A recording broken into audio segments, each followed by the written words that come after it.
Hi there, and welcome to this week's live stream GuitarQuest lesson. I hope you're well. We will be continuing on this week with the same sort of things we've been doing the last few weeks.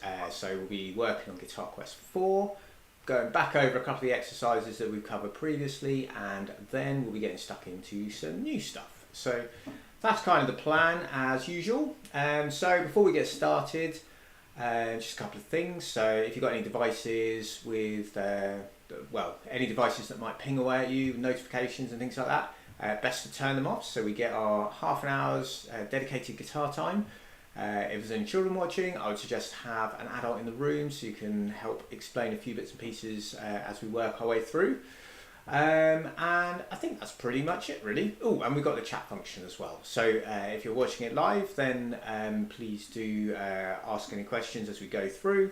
Or if you're watching this back another time, then just ask a question on the comment section. Sorry, that's the word I was looking for. The comment section beneath, so that you can, if you ask a question, I'll try and get back to you anyway. So cool. All right. So we're going to check our tuning to begin with. So first up, it's our bottom E string. So that's what it should sound like. And remember, we're going to tune by ear, so we're happy with that. And then we go to the 5th fret, and that's what our A should sound like. So we adjust away until they sound the same, and then we go to the 5th fret on the 5th string. That's our D. So we adjust the 4th string until it sounds the same if we think it needs it. And then we do the same on the 4th string, so we go to the 5th fret. That's the G, which is our open 3rd. So we adjust that if we feel we need to. Then when we're happy with that, we go to the 4th fret on the 3rd string, which is the B. And so that should be the same as the open 2nd string.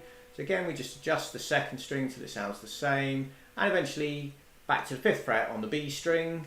And that should be your top E. And then we adjust that until they sound the same. And then once we're happy, we just strum a few chords and just check and think, do they sound good or not? So let's start off with a C chord today. So we're going to strum from the 5th string. You know, does it sound right? I know my guitar's in tune, so that's what it should sound like. Hopefully yours does as well. Okay, so what about a G? Let's try that one. Remember, you go for the 4-finger G or 3, whichever, it doesn't matter. Okay, we'll just strum that. Does it sound good? What else have we covered? Try B7. That's a newish chord we played. So that's strum from the 5th string, and again, hopefully it'll just sound nice and clear and all in tune and everything. So cool. Okay, so that's all that stuff. So what we're going to do is a little bit of a warm up today. Over the last few weeks, although I forgot to do it last week, I think, we did this chromatic thing where we were kind of just playing that sort of thing. So we're going to take that a step further, and what we're going to do is start on the 6th string, and we're going to play the open string, then fret 1, then 2, and then 3, and then we're going to move to the 5th string and do the same again, and then the 4th, then the 3rd, 2nd, and the 1st. So we're just working our way up. We're going to go nice and slow. Hopefully that makes sense. Do ask if it doesn't. But yeah, let's try it. So here we go. So after 4. Okay, so one other thing I should say, things to think about with it. So you definitely want to be using different fingers. So fingers 1, 2, and 3 here, and then with your right hand, we're going to try and alternate the fingers, the index and middle fingers, as much as you can. You know, ideally, we alternate them the whole way through. But that can be a work in progress as well. So yeah, let's give it a go. So after 4, starting on that bottom E. Okay, here we go. Okay, so 3, 4. 1st, 2nd, 3rd to the 5th string. To the 4th. To the 3rd. And the 2nd. And the 1st. Okay, cool. And then we're just going to come back down, do exactly the same in reverse. We're going to start at the 3rd fret. I'll just demonstrate quickly. So I'm going to go 3, 2, 1, open to the next string.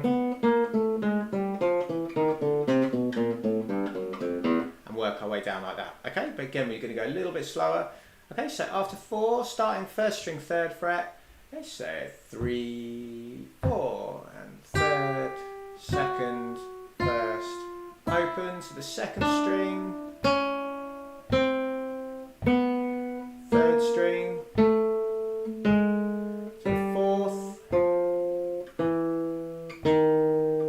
to the 5th, and the 6th. Okay, cool. So it's a fairly, you know, in terms of like what you got to do, it's pretty straightforward.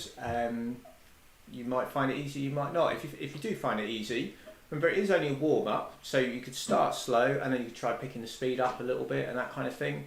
If you find it difficult, then just slow it down even more until hopefully you reach whatever tempo it is where you can play it smoothly and steadily, and then that's your kind of platform to start building on. So cool. All right, we are going to move on. So over the last few weeks, we covered those blues tunes.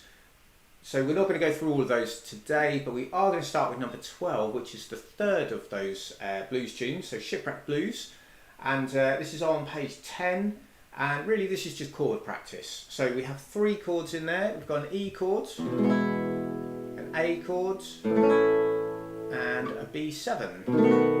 So just to recap the B7, because that is a newer one, so we're going to go 5th string 2nd with the middle finger, 4th string 1st with your 1st finger, 3rd string 2nd fret with your 3rd finger, and then 1st string 2nd with your pinky finger. And you should get that. And so what we're going to do is we play the bass note on the 1st beat of each bar. So that's beat 1, nothing on 2, then we go up on 3, down on 4, nothing on 5, up on 6. And remember last week, if you were on the lesson, we talked about the Humpty Dumpty rhythm, which is basically what this is. That sort of, if I demonstrate, so it'd be Humpty Dumpty, Humpty Dumpty, that kind of thing. And then we just work our way through and we change to the chords and so on. So there's the repeat there right near the end, so we're going to try it. We will do that as well. Let's give it a go. I will shout the chord changes out as we go, and maybe the old Humpty Dumpty just to remind you of the rhythm. But yeah, let's give it a go. So we're in 6/8 timing, so after 6, okay. So 1, 2, 3, 4, 5, 6. E. Oh, sorry, went in different rhythm straight away. We'll try that again. Okay, so 1, 2, 3, 4, 5, 6.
B7 and finish on an E. Okay, cool. So hopefully that went well for you. We have talked about that one in more detail in previous lessons, so do check that out if you find that difficult. Remembering chords can be a bit more challenging initially because you've got to move several fingers around, but once you've got them, you know, it doesn't matter like where you're at on your journey. If you can play an E chord like that, if anyone ever asks you to play an E chord in like 40 years time, you'll still do the same thing. So you know, it's once you've got them, you've got them for life kind of thing. So that's the kind of the positive side of chords, if you like. So right, let's move on. So swing rhythm and triplets. So again, we talked about these a little bit last week. So when I was talking about or saying the Humpty Dumpty rhythm in the previous rhythm, or the previous exercise, sorry, that's the sort of timing that we're going to have when we have swung quavers. So straight quavers are like this, like 1 and 2 and 3. Then swung quavers would be something like this. So you can hear that offbeat nature, and that's where the Humpty Dumpty rhythm comes in. So there's a Humpty Dumpty, Humpty Dumpty, that kind of thing. So yeah, so triplets are 3 notes in the space of 2. So it could be 3 crotchets in the space of 2 crotchets, or more likely to crop up in this book, it's going to be 3 quavers in the space of 2. And then yeah, if we've got the swung quavers, then we have that Humpty Dumpty kind of rhythm. So again, we talked a bit about this last week, so check out last week's video if that isn't making sense. We're going to have a quick look at number 13, which is really just for practice on getting these swung quavers and the triplets. So again, I'll just demonstrate. I'll just play it once because it should be repeated, but we'll play it together in a second. So so it starts off, so it's a crotchet, then quavers,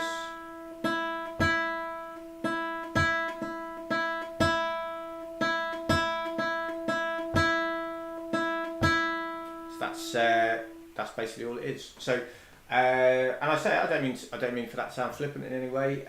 You know, it's one note, but the rhythm is changing, so that makes it a bit more tricky.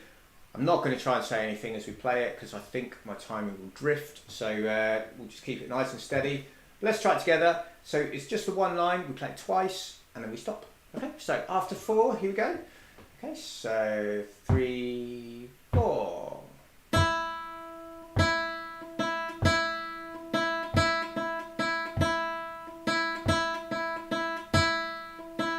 Repeat.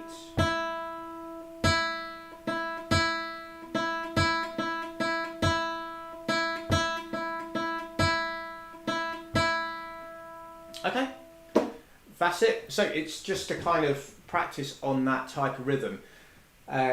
So worth spending a bit of time on if you find it tricky.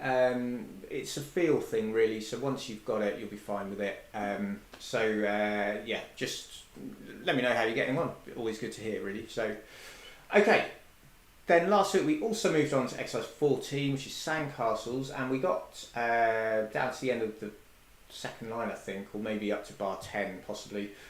So we're going to go over that in a little bit of detail, but focusing more so on the second half. So yeah, things to watch out for. We're in 4/4 timing, so 4 beats to the bar. We've got the little symbol at the top, the 2 quavers, and then equals, and then the triplet with a crotchet and a quaver. So that's telling us that we've got our swing time going on. So that's a really important thing whenever you're sight reading music. You have to clock that if if it's there. If it's not there, obviously you don't have to think about it. But you know, you'll get a very different feel to a piece of music if you play it straight versus swung. So really important bit of information there. Okay, and then we also have our Fs, our players F sharp, and there are a few accidentals in here as well, and by that I mean notes that you wouldn't necessarily expect because they're kind of outside of the main key signature, but you know, they're there, so we're going to play them. So yeah, from the beginning then, we start off on the D, which lasts for 3 beats, so it's 1, 2, 3, then we've got our swung quavers, D to B and then back to D. 2, 3, same sort of thing again. Then we've got our first accidental up to G sharp, 1st string 4th fret, and then swung quavers again, E, D, B, C, B, 2, 3, and then we've got B, C, B, down to A, 2, 3, same sort of thing again, up to the D, 2nd string 3rd fret, and then those 3 are E, C and B, and then what's that, bar 7, so we've got G, G sharp, 3rd string 1st fret, so up to A at the 2nd fret, and that last bit, so if we just take that again, so from bar 7, you go G, up to G sharp, going to use the first finger, then we use the middle finger to get to the A. Then as we, as we're coming into bar 8 there, so we play the A. We can, if you can, hold that down whilst you put your first finger on the C, and then those two notes ring into each other, which sounds quite nice. If you can't get that C out, if this finger's a little bit sort of slouchy, if you like, you can either try and get up on the fingertip a little bit more, or you could lift off and put it back on. But kind of from a left-hand efficiency perspective, if we hold it down, that's going to just mean we've got one less thing to have to think about, really. So you got the C to the A, and then the C sharp. I've recommended using the third finger, so that we are again maintaining that sort of continuity in the notes, if you like. So let me just demonstrate. So we start on the G, G sharp, A, going to hold it down, and then the third finger drops onto the C sharp, and then we would go back to the beginning, and so we just slide that third finger up to the 3rd fret to get to the D. Then we play up to bar 6 again, and then we're going to drop down onto the second time bar, and so this is bar 9.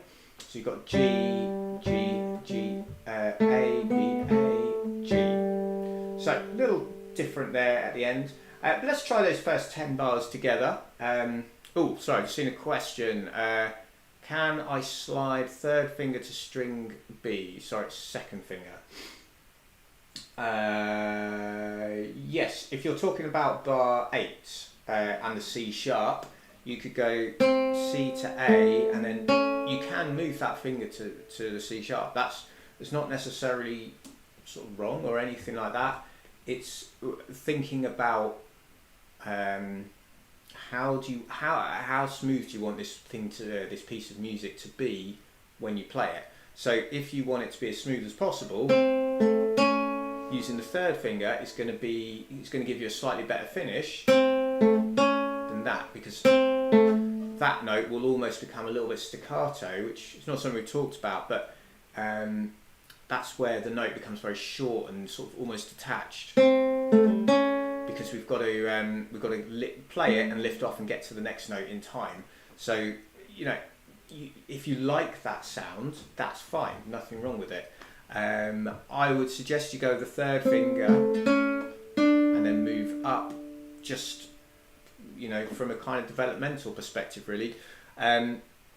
What we also don't want to do is become too reliant on any, the 1st and the 2nd fingers in particular. So making sure we bring the 3rd and 4th fingers into play as much as possible for where we're at on this GuitarQuest journey.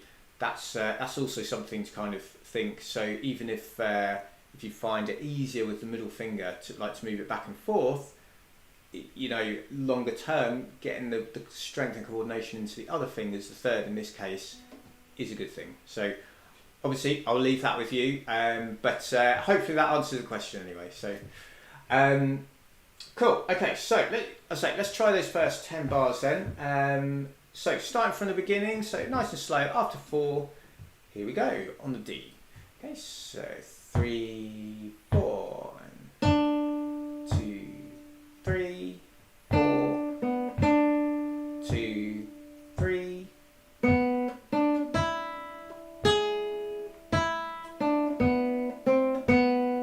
2, 3, 2, 3, 2, 3, first time bar,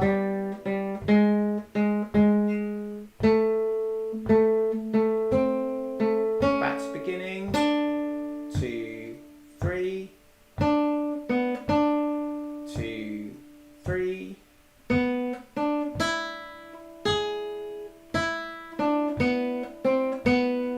2, 3, second line, 2, 3, 2, 3, second time bar, 2, 3, 4. Good. Okay, so if that first section went well, give yourself a pat on the back, and we're going to move on to the next bit. What I'm just going to do is bring that music up onto the screen just to explain the structure of what is going on. So we have worked our way up to this G here, and when we get to the C here, notice the repeat mark there. So we're going to play from these two bars down to here, again another first and second time bar because we're in a new repeat section. So we get to this bit, that takes us back to here. Play those two bars, and then we drop down to the second time bar and play down to here, at which point the DCL coda kicks in, so that takes us DC back to the beginning until we see the instruction go to the coda, which is over here. So we play the first two lines again, and then the coda is this symbol down here, so then we drop down, we've got some more repeats, so we play bars 17 and 18 there, play them once and then again, and then we play through to the end. So, in terms of the structure, like this one is possibly a little bit more, it's a little busier, should we say, than a lot of the other tunes we've done where it's been a fairly straightforward repeat pattern. But hopefully that makes sense, and obviously we're going to play it through in its entirety shortly anyway, so you know, that will clarify anything hopefully anyway. So, but let's pick it up then. So from bar 11, so we start on the C for 3 beats, so it's 1, 2, 3 and 4, then our E flat, which hopefully you remember, so 2nd string 4th fret, and ideally we'd use the pinky finger there, and then remember if you've got a flat or a sharp in the bar, it lasts until the end of the bar, so that next note, which is an E, is still an E flat rather than an E natural, so that's one to watch out for. So so you've got E flat, sorry, down to C. Okay, so I'll just play those two bars. So you've got C, 2, 3, 4, E flat, 2, 3, and again. And then as we come on to the bar 13, it's an open B, then B, A, G, 2, 3, 4. Then we go back to bar 11 for the C, and C, E natural, then the E flat again, E flat down to C, and then we come to the second time bar, which is bar 15, which is our A, 3rd string seconds, 2, 3, and then C, B, C. So a lot of these notes, obviously, you know, we're on GuitarQuest 4 now, so we covered a lot of these actually in GuitarQuest 1, so I'm assuming you're reasonably familiar with quite a few of them. But do ask if you've got any questions. So yeah, let's play from bar 11 down to the DCL coda instruction. Just make sure it's making sense. Yeah, so probably the main thing is to watch out for that E flat, I would say. So, okay, here we go. Starting on the C. So after 4, okay, so 3, 4, and C, 2, 3, E flat, 2, 3, and again, 2, 3, and go back to bar 11, and C, 2, 3, E flat, 2, 3, second time bar, 2, 3, So, again, hopefully that makes sense. And when we go back to the beginning, we just play the first 2 lines again, and then we're going to drop down onto the coda. So, for now, we're going to jump to the coda and just have a check on that. It's basically the same as bars 7 and 8, really. So it's like a repeated idea, which is quite common in a lot of songs, that you, as you get to the end, you just play like the last couple of bars 3 times or something like that before finishing. So next time you see a band play live and they're doing songs, or you know, like pop rock kind of stuff, or jazz even, have a listen to the ending, and you might well hear a certain sort of phrase or group of bars that are repeated 3 times just to sort of finish it off. It's just, I don't know, inbuilt within us that as soon as that starts happening, we know it's coming to the end. So, so yeah, watch out for that. So yeah, let's have a look at bars 17 then. So 17 and 18, we play them twice because we've got the repeat, and then we just go through to the end from there. So starting on the G, here we go. Okay, so bar 17, so 3, 4, so G, G sharp, A, C sharp again, back to the G,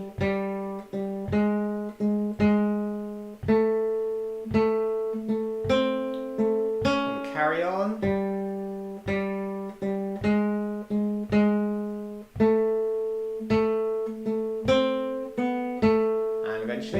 Finish on that G.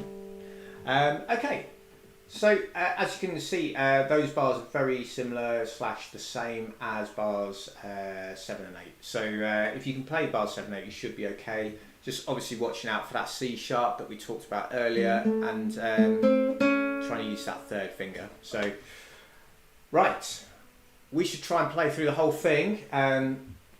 So appreciate a lot of this is new because we've only covered it today. So I'll play through it and hopefully you'll be able to play along with me. So let's give it a go, doing all the repeats and everything, and see how we get on. So after 4 then, so starting on that D. Okay, so 1, 2, 3, 4. 2, 3, 4. 2, 3.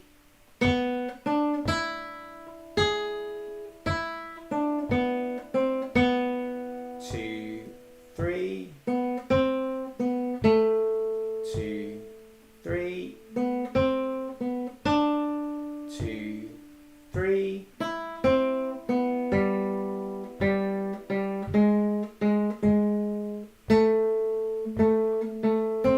Back to the beginning. 2, 3. 2, 3.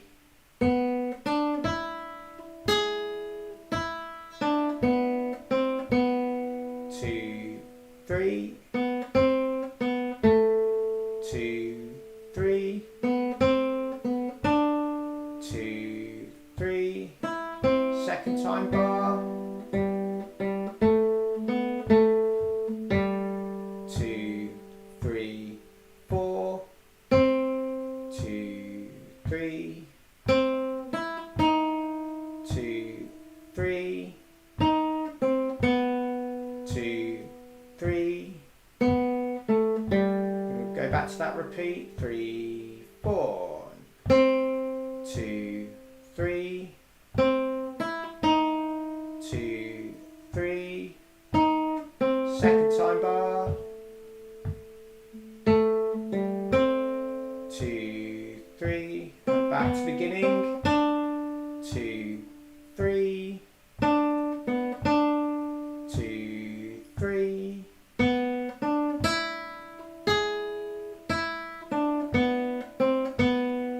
2, 3. 2, 3. 2, 3.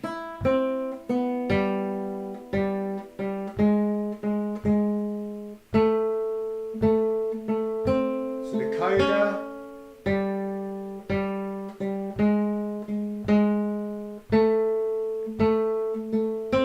Repeat that bar, or a couple of bars.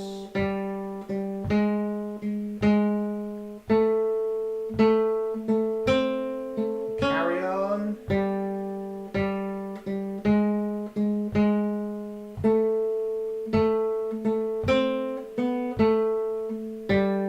2, 3, 4. Okay, great stuff. So that is the full tune in its entirety. Well done if you managed to play along. There's quite a lot to be thinking about within it. I think once you've got the notes down, the actual technical playing of it's not too bad in a way. Like, you know, it's what am I saying really? It's the notes aren't too bad. There's a lot of spaces within it. It's almost like learning. If you learnt it off by heart, you'd probably be able to pick the speed up without too much bother, I think, as long as you've got the swung kind of feel going. So anyway, let me put the track on so we can have a listen to it the whole way through, and I'll point at where we are as well. So here we go, it's number 14, so I hope you enjoy it.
Okie dokie, so that is Sandcastles. So it's like I say, it's fairly, there's quite a lot of space within the notes, but the notes you do have to play, I suppose, are a little bit tricky in places with those flats and sharps and things to watch out for. So yeah, good stuff. That is a good place for us to finish up.